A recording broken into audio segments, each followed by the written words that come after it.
புகழ் அனைத்தும் இறைவனுக்கே.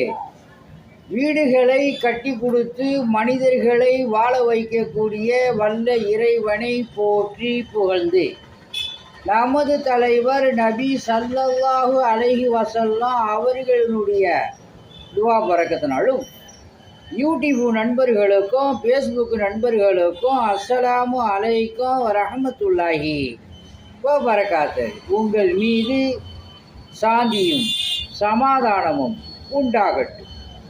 இந்த வீடியோவை சப்ஸ்கிரைப் செய்து கொள்ளுங்கள், லைக்கும் போடுங்க.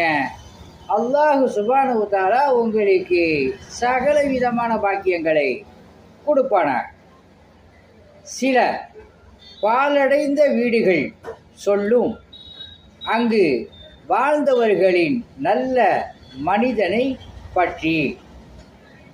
உதாரணம், நீங்கள் கஷ்டப்பட்டு வீடு கட்டினாலும் ஜீவராசிகள்லாம் அந்த வீட்டில் குடியிருக்கும்.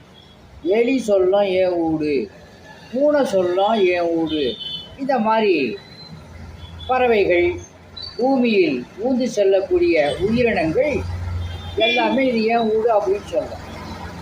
அல்லாஹ் சுப்ஹானஹு வ தஆலாவை இந்த ஜீவராசிகளுக்கெல்லாம் மனிதர்களுடைய வீட்டில் இருக்கிறதுக்கு அனுமதி வழங்கியிருக்கிறான். குர்ஆனில் ரப்புல் ஆலமீன் என்ன சொல்கிறான்?